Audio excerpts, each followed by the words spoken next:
Hello, everyone, and thank you for joining us tonight for the Dean's Fireside Chat with our new Dean, Karen Rose.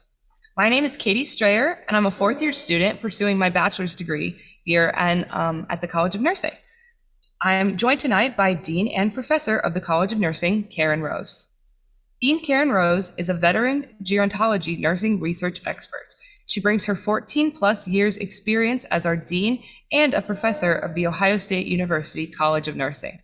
Her expertise demonstrates a special focus on the unique needs of the underserved and vulnerable, and her work includes a record of successful collaborations with multidisciplinary healthcare teams. Her contributions include characterizing the predictors of caregiver burdens to evaluating the best practices, including technology-based programs to support persons with early-stage dementia. She earned her baccalaureate degree in nursing from Shenandoah University in Winchester, Virginia, and she earned her master's degree from Virginia Commonwealth University and her PhD in nursing from the University of Virginia. Thank you for that. Was a lovely introduction. Thank you for that. Now, I'm excited to be here with you this evening. Anxious to hear the questions that you have for me and to start engagement with our donors and faculty, staff, and students. So thank you for this opportunity. Yeah, we're happy to have you. We're going to ease right into it. Don't worry. We're going to start with some rapid fire questions so we can get to know you better. Rapid fire sounds a little daunting, but I promise they're going to be very calm. Are you ready? I think so. All right. Starting off strong. Where did you grow up? Grew up in Virginia. Really was born and raised there. First in Northern Virginia and then moved to a very small rural community where my parents grew up. And I'd say that's shaped my entire career. This notion of family and rural communities and this notion of giving back. So yeah, so Virginia is the short answer. Wonderful. And I know I already gave a spiel overview of where you went to school, but why don't you tell us where you went to school? Sure. So Winchester, my undergraduate, public school through all of my early education. And then my baccalaureate degree actually was an associate degree that got combined with the baccalaureate. So I do resonate with our RN to BSN students. That really is the path that I took. Then went straight through to my master's degree, which at the time was very, very liberal of me to do. Most often people waited several years to go back and get their master's degree.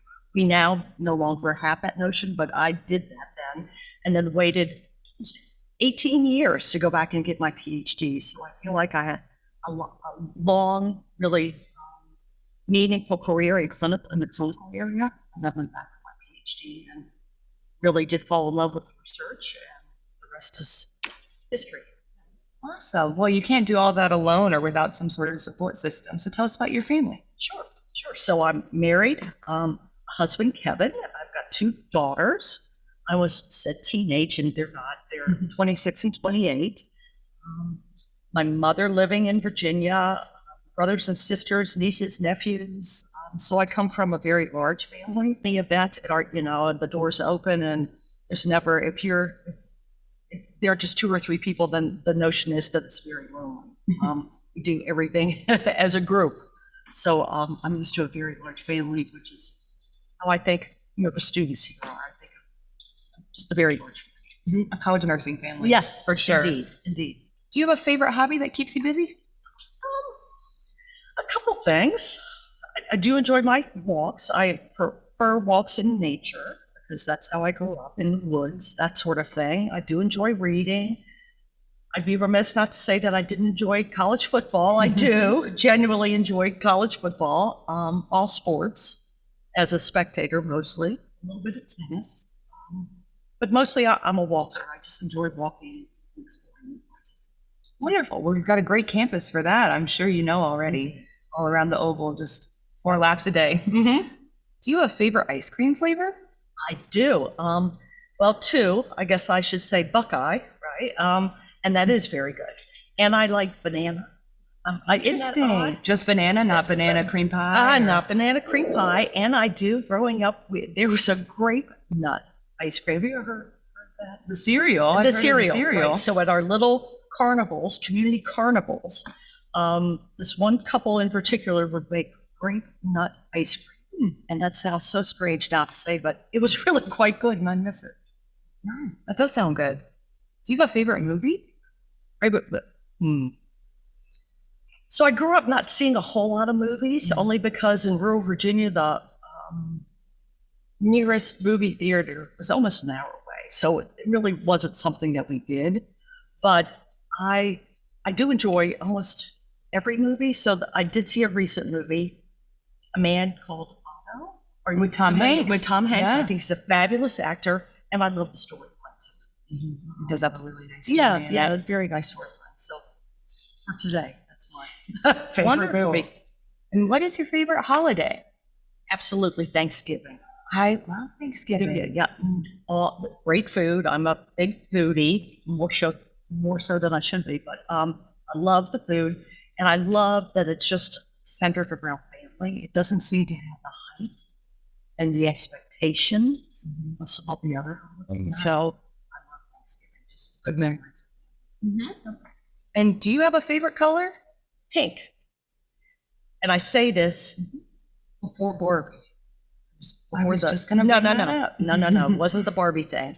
I love pink. I just have always loved pink. Great. And are you more of a morning person or a night owl? I think I'd have to say morning person. I like getting up early. I like starting my day in a certain routine. Nighttime by about 8:30 or 9, I'm really, it's about a hard time for me. So, yeah, so no, morning person. Wonderful. You've been in Columbus for a little bit now. Do you have a favorite thing to do in Columbus? Favorite thing to do in Columbus. Well, I love, back to the food, I love checking out new restaurants, new to me. I love the walkability of Columbus. I tend to walk a lot. I walk to work as much as I can. Great. So I think that that's a favorite thing to do. I've been to some of the farmers markets, so I enjoy that, and I just love the that I can walk almost anywhere, and lots of interesting shops and all that food. Oh yeah, best restaurants in Ohio. In my personal opinion. I agree. And what's your favorite kind of music to listen to? Really like all kinds of music. I do have to admit that I don't keep up with country music. Maybe you think otherwise in rural Virginia. I just didn't. I grew up enjoying Motown music. In particular, I think my first cassette tape, which ages me, I know, was Diana Ross and the Supremes. I just love Motown music. So I keep up with that. So I listen to, if I'm on Sirius XM, I'll listen to the 60s and 70s, some of the 80s. The 90s escaped me. I had children then, and I think that was just a washout. I don't really remember a whole lot of the 90s, raising two little girls, but that, I like all the music. I like jazz music. You think everything, but the country music thing, I just don't know. I'm from rural Ohio and also did not keep up with the country music, but you can't beat the classics. No, that's true. That's true. And we talked about this a little bit beforehand, but tell us about your pets. Oh, pets. Yeah. So we right now have a little dog, Bruiser, who is mostly French bulldog, a little bit of beagle. So he's a mutt of sorts. We've had cats. We've had fish. We've had another dog. I grew up with dogs mostly. So we've continued that. And even as I get older and I think, oh, the freedom of not having a dog, I wouldn't give it, the freedom isn't nearly as important to me as the features. And do you have a favorite cuisine? I love all cuisines. I'd say Italian. I think my favorite, if I had to eat one food over and over and over again, it would be spaghetti with meatballs. I just love that. Yeah, simple. It satisfies every time. It does. Yep. It does. I mean, pasta, a big bowl of pasta in front of me, you can never go wrong. I agree. Could you name a person for us that inspires you? So I thought about this, and so when I was interviewing here at OSU, I gave some thought to this, to thinking, who does inspire me? And I come back time and time again to a nurse, and not Florence Nightingale, although she's incredibly inspirational, but a woman, a community health nurse Nancy Milio. And Nancy Milio, I came to know of her through a history course that I took at the University of Virginia in my doctoral studies, in history of nursing and health care. And Nancy Milio was a community health nurse who was very involved in setting up community health clinics in Detroit. And in fact, during the riots in the 1960s in Detroit, when much of the downtown area was destroyed, fires and other things, her clinic stood because it was so integral to what the community wanted and needed, and they valued it. So I look at that, at her work, and think that's the kind of legacy I want to have. That's the kind of legacy that I want our students to have, to do just incredibly meaningful work that values people where they are in their community. I guess she's my hero. She's my hero. Wonderful. Yeah, I can tell with all your work through community health and, you know, with Thanksgiving and your large family that you clearly have a big heart for anyone. I do. I have a very big heart for family. All right. Name a favorite place that you like to travel to. Kind of everywhere, anywhere. I've had lots of, I love going back to where I grew up in Virginia. I think the East Coast, like Maine, my daughter is taking us to Maine, and that's been beautiful. Trying to think, I enjoy the beach as much as the mountains. I think for me, it's not so much the setting as it is, than the people. I enjoy museums, so Washington, D.C., I think is fabulous. I always dreamed that I'd live in New York City because I just thought a little girl, in rural Virginia, just New York City, the first time in Times Square was just fabulous, just amazing. So I like big cities. I think Columbus is just right for me. It has a lot to offer. It has walkability and it's easy. The airport's easy to find out from. So, yeah, I just like taking this. Yeah, we'll have to go to the beach sometime. Okay. That sounds great. All right, Sounds deal. a nice, warm, sunny beach. Deal. Do you prefer talking on the phone or texting? I'm a little embarrassed to say this.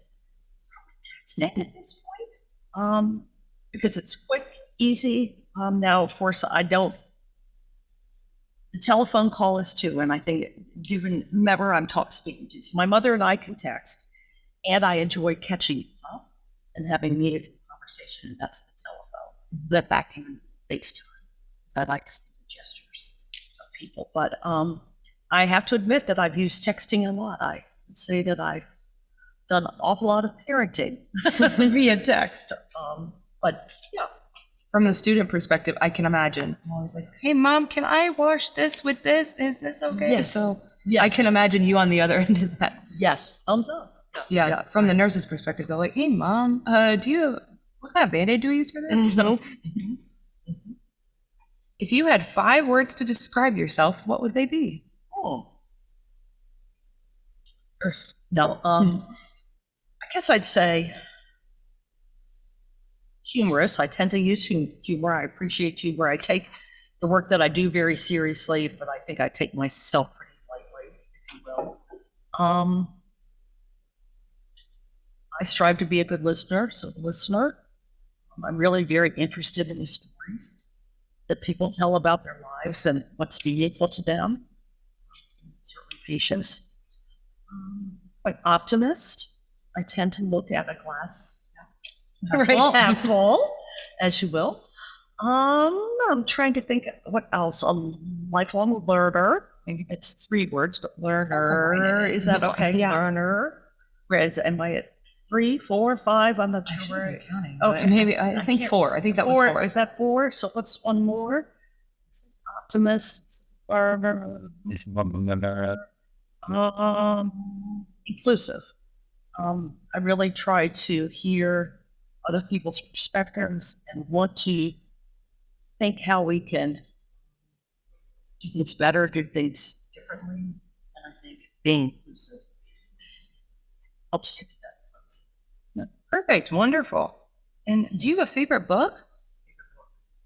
My all-time classic, The Grapes of Wrath.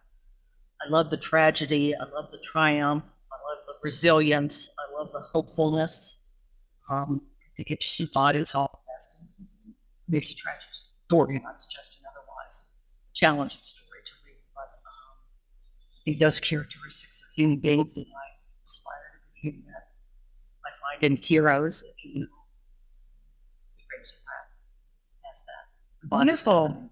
Yeah, Steinbeck, he does it every time. Every time. And to wrap it up, what is your favorite thing about Ohio State? Favorite thing? People, for sure. I think there is a difference in, just being a part of a Buckeye family, if you will, truly do care, really want the best for each other. I mean, I think that's true in general. What you hear from the East Coast to the Midwest is that people are very genuine and get in, and that certainly is true here. And in the College of Nursing, I think even more so. I appreciate that Buckeyes have that sense of wanting to do that, a sense of giving back and helping. And certainly being a part of a land grant community, that's a land grant university, that's what we do. So it's all of them. Yeah, well, you certainly fit the description yourself. Oh, thanks. Awesome. Well, thank you so much for getting those rapid fire questions out of the way. Sure. I feel like we all have a sense of knowing you a little bit better now. So now that we do know you a bit better, we'll dive into some questions that were submitted in advance by some people joining us tonight. So to get started, could you share with us what you are most excited about right now as our new dean? Gosh, there's so many things. When I think about our college, I think of, space. Certainly we're sitting here in lovely Heminger Hall that just opened about a year ago. And then today we got final full occupancy on some renovations, so that's exciting. Space is amazing. I think our academic programs are excited. We've got, we're the best of the best in the nation. And so that's a very special place to be, certainly. And so the notion is, how do we continue to grow and think about that? I'm excited about the research that happens here in these, I almost said 4 walls, but now with different buildings, it's not 4 walls anymore. Yeah. Within the walls, I guess. I think that the discovery that happens here is meaningful and really does change people's lives. See, I'm excited too about the practice, about our total health and wellness, our nurse practitioner-led practice, and the ways that we're changing people's lives, providing primary care services to those who have historically been under-resourced. It speaks a lot to my calling as a nurse, and certainly the calling and the mission of this college and university. So I'm excited about all those things. I'll maybe have an opportunity to talk about some new programs that are on the rise out there, but if not, we'll come back to it. We can dive into that right now. What are some new developments we have going on here at the college? Okay, super, thank you. So last year we launched our first in the nation Doctorate of Nursing Education program, which is really exciting for us. I think it again speaks to our commitment to looking at the nursing pipeline, growing that pipeline, and to being innovative and really meeting needs. So I'm excited about that. We're enrolling our second cohort now, and that's very popular. I'm excited about recent news that we'll be starting a new LP, a pathway to getting a baccalaureate in nursing degree for licensed practical nurses or licensed vocational nurses in Ohio. So that's exciting to me. I think that opens up doors of opportunity for people who have historically not had that pathway. So I'm very excited about that. Likewise, I'm excited about the launch of our CRNA program, Certified Registered Nurse Anesthetist program. And again, all of these are really looking at meeting workforce needs in Ohio and the nation. So those things are exciting, and I'd be remiss not to say total health and wellness again. That's a fabulous practice that we have that's nurse practitioner led here through Dr. Candy Reinhardt, and the work that she and her staff are doing last year that evolved into or expanded into mental health work, and I see opportunities for expansion more and more in primary care. So all of those things, I feel like a kid in a candy shop. I mean, it just keeps getting better and better and better. Yeah, I once heard our former dean, Bernadette Melnick, say that the best time to pass the baton to you in this case is during a period of growth and of strength. So I feel like you're definitely coming forward into that period of strength here. I agree. And I think your ideas are going to take us even further than where we already are. And I'm so excited.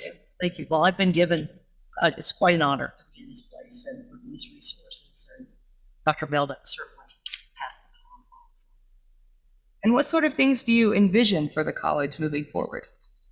So I think I mentioned earlier about our mission as a land-grant university to really be mindful of workforce needs, to provide students with great experiences, truly world-class education, to be at the forefront of discovery of new knowledge, scholarship, and really to be meeting the needs, whatever they are, in our case, the healthcare needs for our community, our state, and the nation. So those are the things that I think was intriguing.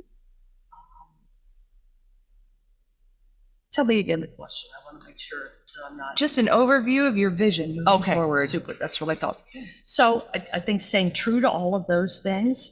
I think expanding where it makes sense. I'm very interested in knowing more and thinking about what our footprint might be at the regional campuses. I know that we have had some interactions and some programs there, and I want to understand more if there are additional needs and opportunities at those regional campuses. I think that's key for us. I think the vision too is looking at expanding and really thinking more clearly and more thoughtfully around how we use simulation, virtual reality, all technology. The pros and cons to technology, certainly.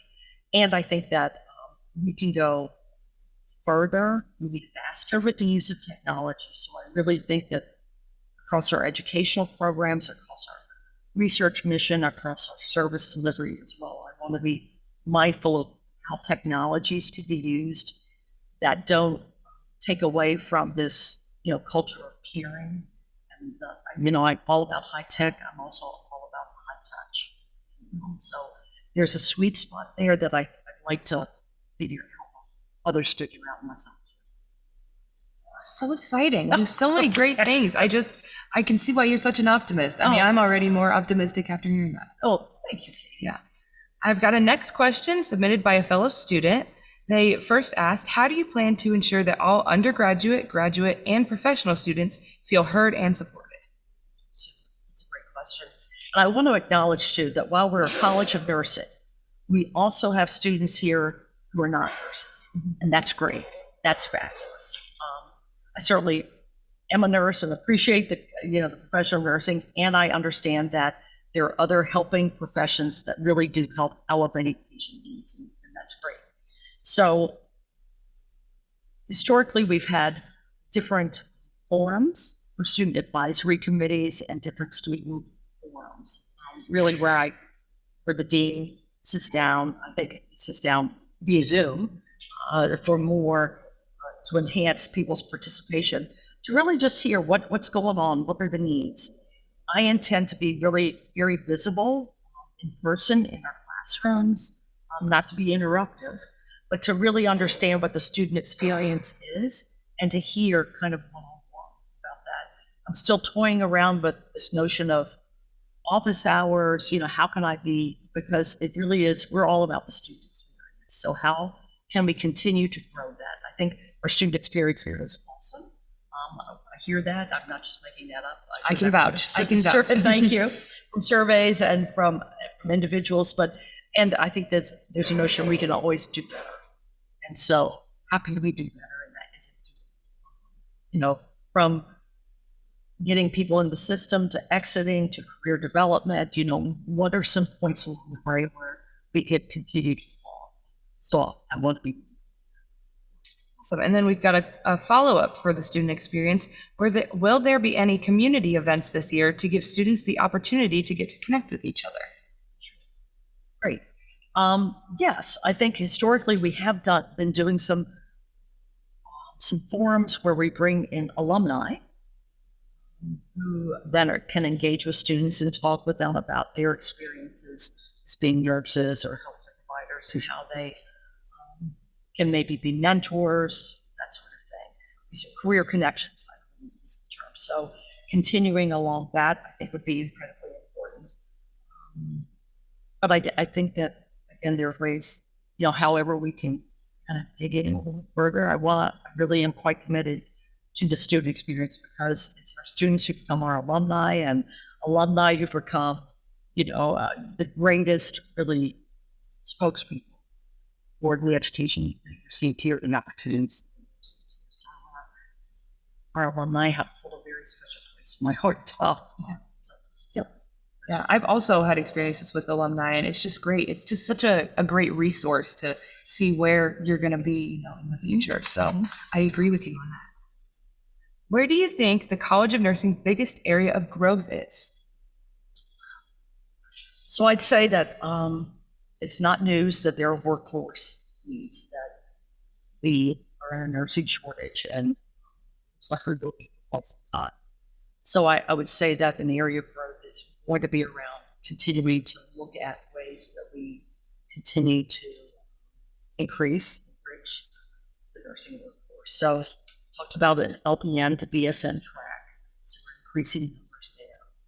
Talked about, I haven't spoken about, but we're right now getting approval for an accelerated baccalaureate program, and we anticipate being able to offer that beginning in the summer of 2024. So that is another way that we're looking at workforce needs directly.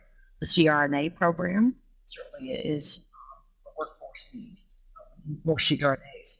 So those are all some of the ways that I see a lot of growth in our academic programs. I also see, as I mentioned earlier, what might be the opportunities at the regional campuses. Don't get me wrong, I love Columbus. I love these buildings. It's fabulous.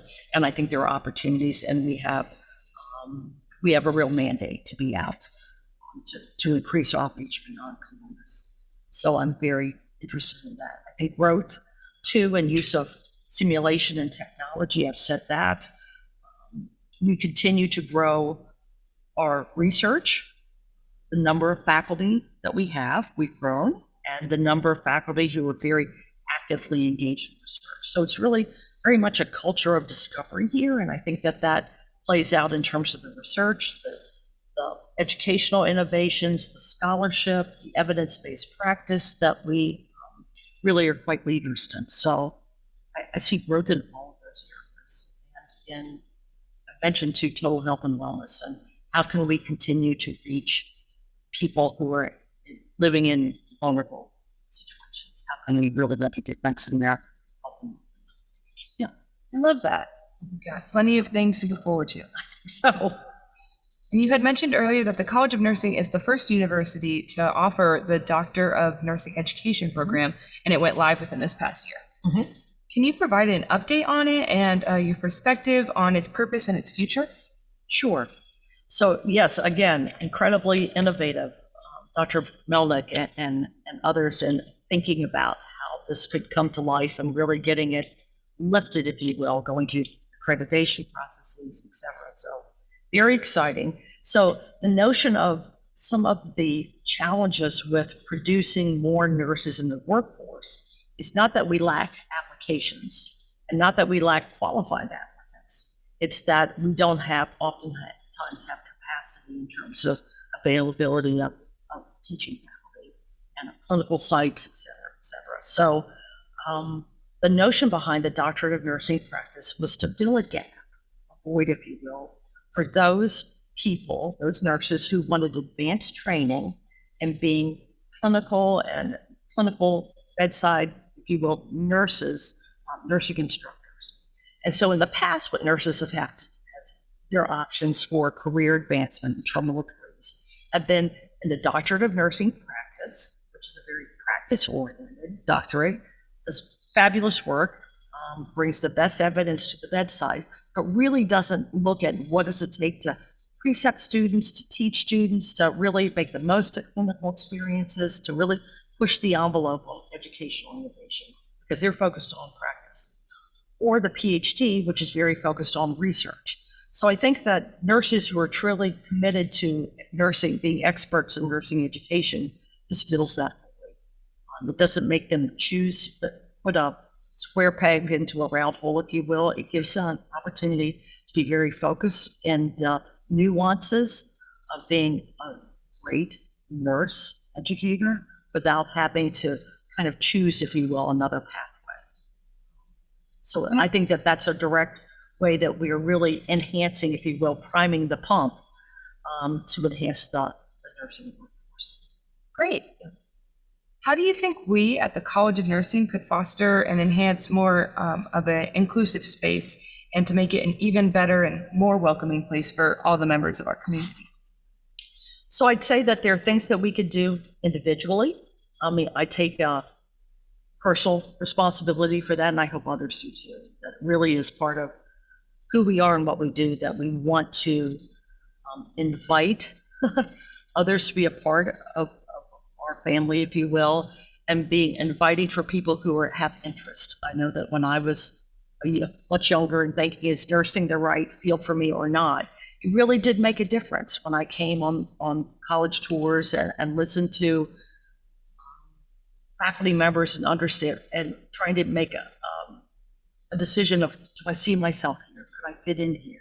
So I think that it's, on an individual, we have that imperative.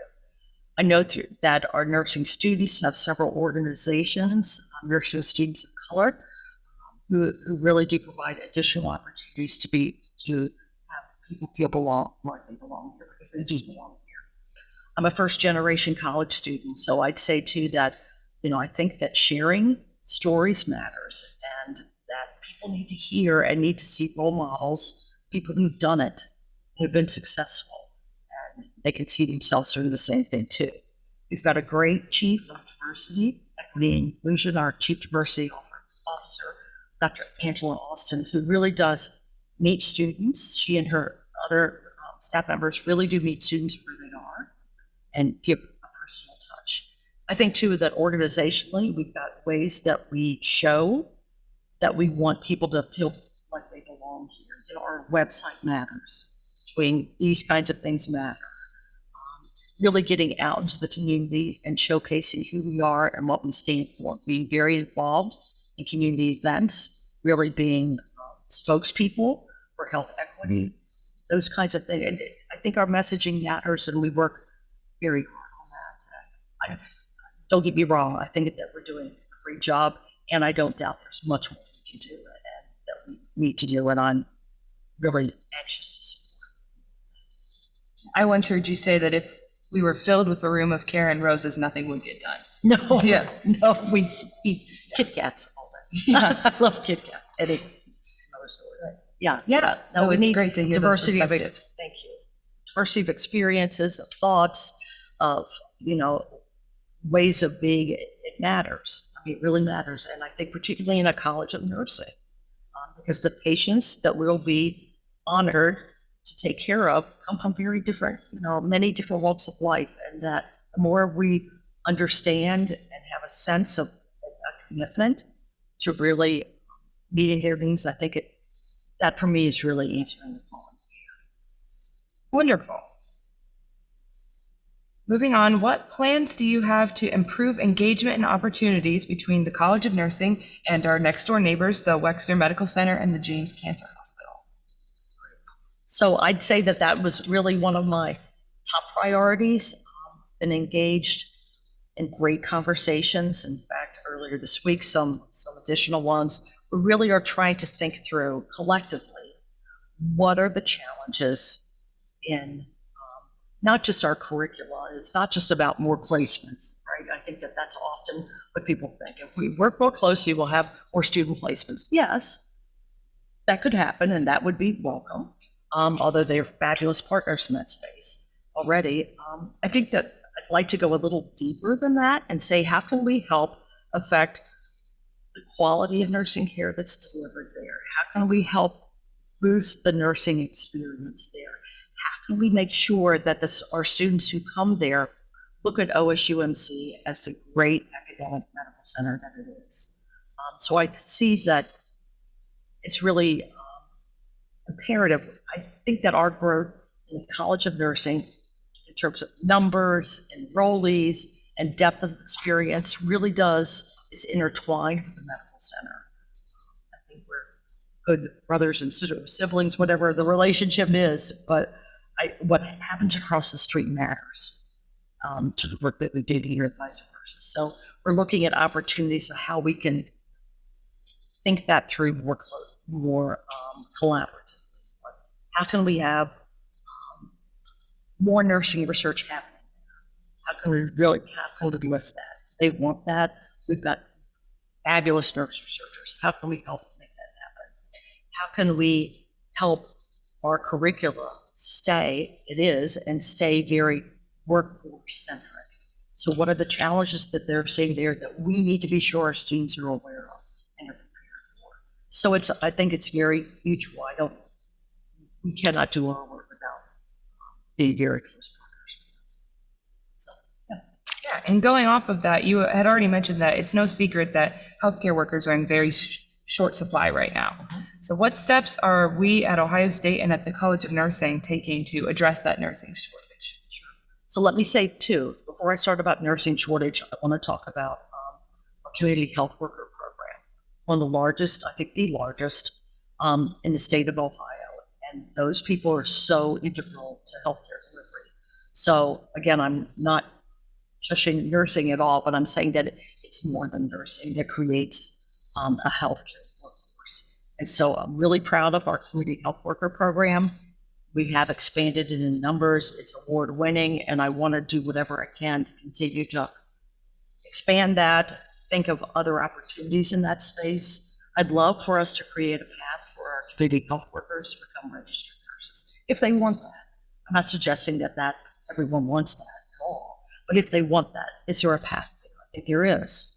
I've spoken earlier about the pathway that we're creating for licensed practical nurses. So that's a workforce enhancement. A workforce enhancement in numbers around CRNAs. This is new for Ohio State, to be in the CRNA education business, if you will. We're starting small, very thoughtfully, knowing that we will likely ramp up quickly because the demand is there. So I think that's another way. I think there are just different angles to it. I'd love to think through how can we look at and really track, if you will, nursing students at the undergraduate level, wherever they are, for where they want their careers to be. So if you know as an entering traditional student that your real path is for CRNA, for example, how can we help you stay true to that path and give you the best experiences for that? If you believe your path is to be a nurse researcher, how can we help you identify that and get you on a pathway to that quicker? So I think that there are ways that we can take the programs that we have and enhance them and really help people think through what the entire trajectory of their nursing career or healthcare career might be. I want to give a plug too in that space just to our Master of Clinical Research program and to our Master in Healthcare Innovation program. Again, those are non-nursing degrees. Nurses can enter those programs certainly, but non-nurses do as well. And those are really picking up the void, if you will, or filling the void for some ancillary, some additional expertise in healthcare that nurses don't necessarily have, but is necessary for nursing work and for healthcare. Our Master of Clinical Research program and certificate programs really is building up the workforce, and there's a tremendous shortage of people involved in the regulatory business of clinical trials, and there's a huge business opportunity there and a real shortage of people who fill that void, educated and very in that space. So again, thinking through how we continue to expand that program. It's now one of 3 in the nation that are accredited. So I think amplifying that message, which we're doing, I think is, again, another way that we can meet our workforce need that's here, not only in the state, but certainly in the nation as well. From the student perspective, it's so helpful to hear that there are other opportunities that we can seek out and we don't have to go far. We can just ask someone right here at the College of Nursing, what if I want to go down this route or maybe down this one? It's great to hear that we can get that advice here. Right. That's the thing about OSU. I mean, I really think the sky's the limit. When we have 7 health sciences colleges right here on one campus, it really, if we can't make it happen at Ohio State, no one can. And I say that with, not to be boastful, but I say that with putting a lot of pressure on ourselves. I think that, we have a man, we are set up for success. So we need to be thinking of success and scalability in everything we do. You're set up for success. Wonderful. Some of the people that help students get set up for success are preceptors. How do you think that our preceptors could benefit from the resources that you just mentioned that are so expansive here at OSU? Sure. So preceptors cannot do our work without them.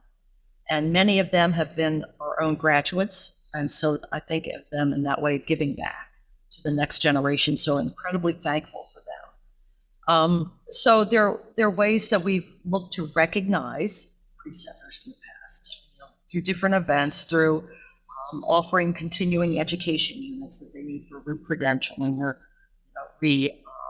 licensure, those kinds of things. So those are some of the benefits. We are looking at ways to move them into adjunct faculty status. Many of them are. And then when they become adjunct faculty or associated faculty, is the proper term, then they get access to some of our library resources, those kinds of things that they might not have access to in where they are. But I think that there continue to be opportunities, and I'd love to hear from preceptors if there's a void that we could be filling that we're not thinking of, because that was certainly, that the intent is not to undervalue. The intent is to value and overvalue our preceptors. I think that they're a part of some of the hidden workforce, if you will. Right now we're obligated to the state of Ohio. We think about at the undergrad, at the pre-licensure, we look at multiples of 8, increasing class sizes by multiples of 8 because of the need for clinical preceptors. And so really their work is integral. Yeah, and you had said that most of our preceptors did study here in our alumni.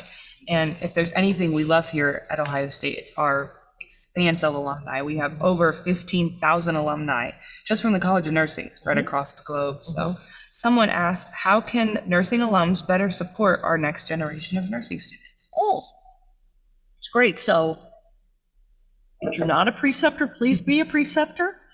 We're always looking for that. And I'd say too that, if you're in the workforce or wherever you are, we try to do the best work that we can do to prepare our nursing students for entering the workforce.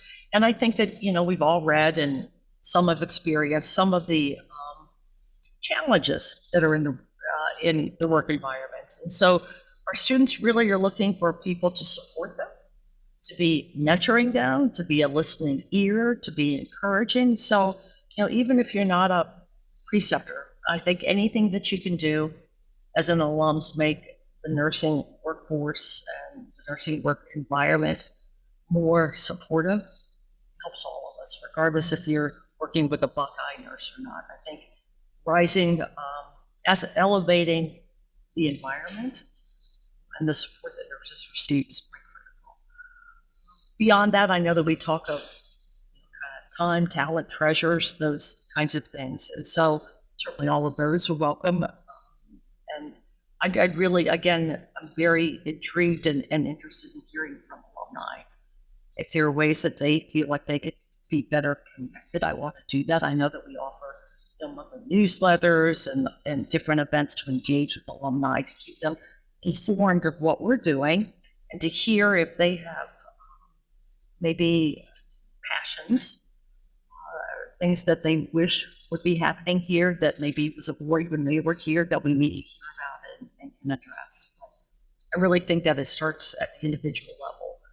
Being supportive to our nursing students really matters. There's, I think, no more critical climate right now.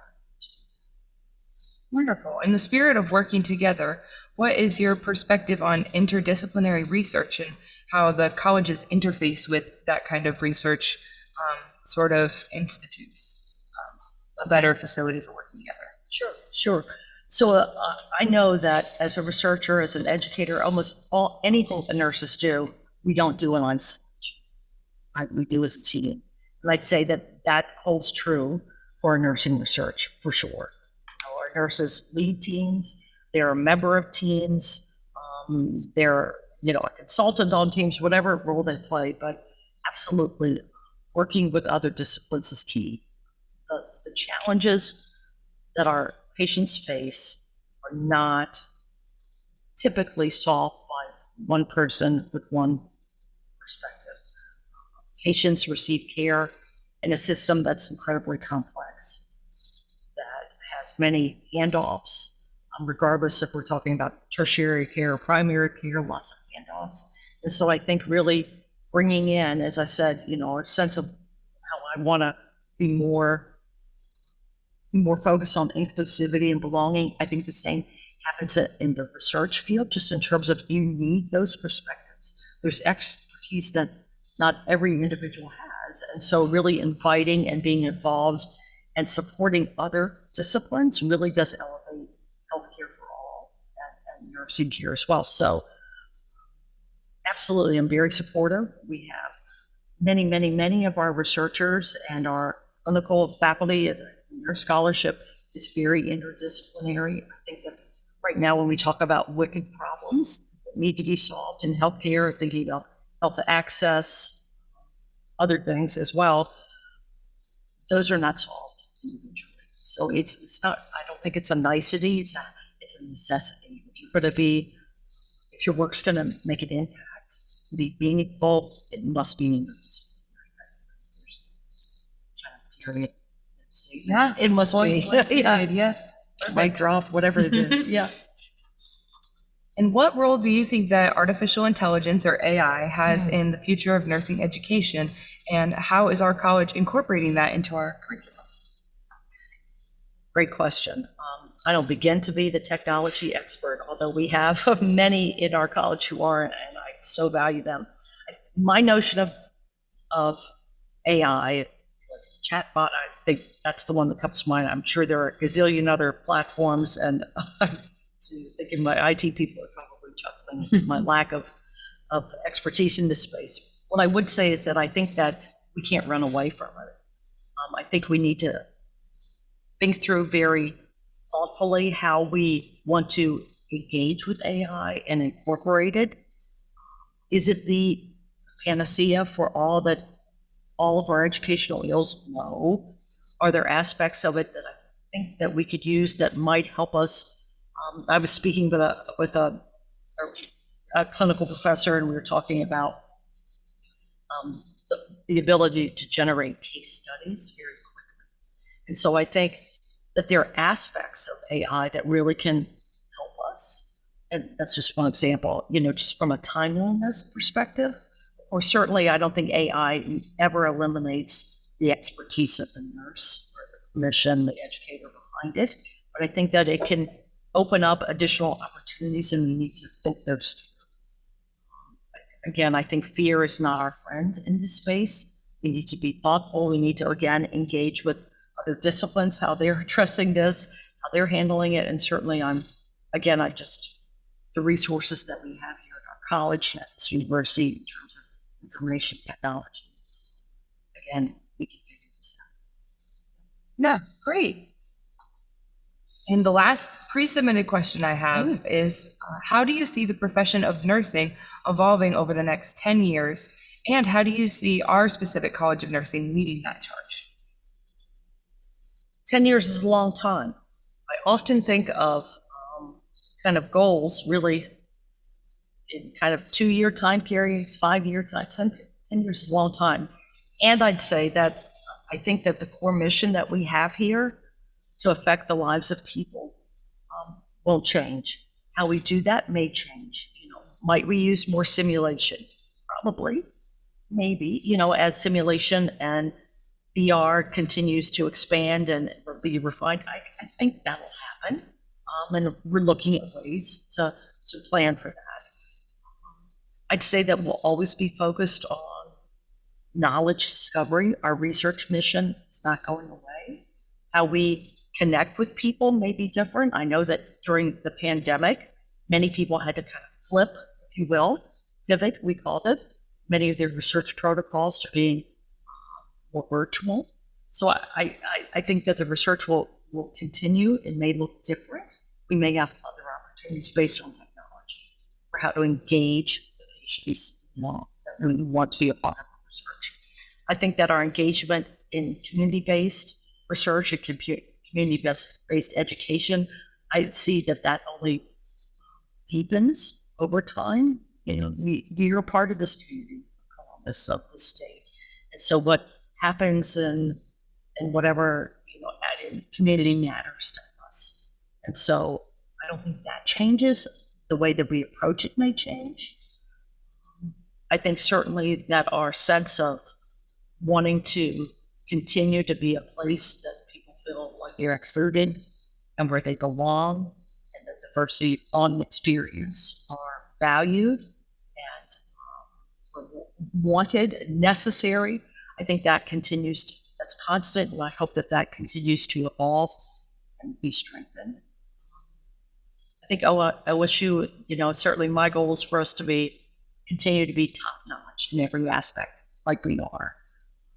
And I think that we all need to think about what that looks like. What are the methods that get us the right things for that simulation in the education space? I've talked about more community engagement in the research space. I think from a service perspective, our total health and wellness and what might that look like? I think that if we don't look differently in 10 years, we failed. Healthcare is changing, the needs of our community change, so we need to change along with that. So I'm anxious for the journey to see where we are. Yeah, but I don't think our work is done. I think we've got great foundation. I talk about a great root system, if you will, in this ecosystem, and might tend us to continue to strengthen. Wonderful. What great things we have to look forward to here, don't we? Thank you. I think so. Yeah. With the little bit of time we have left, I think we're going to go ahead and take some questions from the chat. So it looks like we've got one here. Oh, okay. We've got one question. So many nursing programs are direct admit to a nursing program. Do you know what percentage of pre-nursing students end up being admitted to our BSN program? I want to make sure I understand I'll answer it, and if I'm wrong, someone can ask another question. So I know that early admissions are something that we continue to look at. So this isn't our traditional undergraduate baccalaureate program. And so I think Dr. Bowles and Dr. Anderson could tell us more, and Dr. Yauk. I have understood that in the past we've kind of had a 10% direct admit, and then looks like we're expanding to almost 20% direct admit. So what that means are people come from the traditional high school, if you will, directly into the nursing program. The majority of our students come in as pre-licensure nurses, and then at the end of their first year, apply to the College of Nursing, specifically in the nursing major. So during that time period, many of those people who came as pre-licensure continue to want to be nurses. Some, because of their experiences here, have said, maybe nursing isn't for me. Maybe I want to be in social work.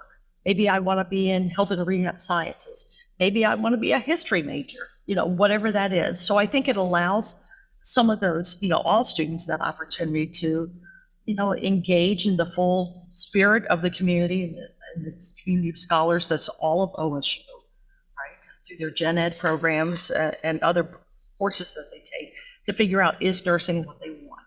Then they have the opportunity to apply. So we are continuing to evolve that.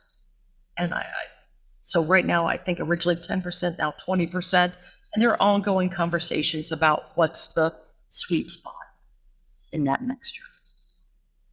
Does that answer the question? Yeah. The way that you understood Yeah, it? Anyway, that made sense to me. Sure. Great. Wonderful. Well, thank you so much for sitting down and taking the time with us so we can get to know you better and your vision for the college. Thank you to everybody watching at home. And this event has been recorded, and you guys can watch it at any time on our College of Nursing YouTube channel. And a quick reminder that homecoming is coming up right around the corner. Our celebration here at the College of Nursing will be the weekend of October 6th and 7th. So be sure to mark those down on your calendar, and you can register for that event by visiting our website, nursing.osu.edu. Registration for that will close at the end of the day on Friday, September 15th. So keep that in your calendar as well. Great. Thank you one more time, Dean Rose, for sitting down with us. And thank you, everybody who joined us virtually.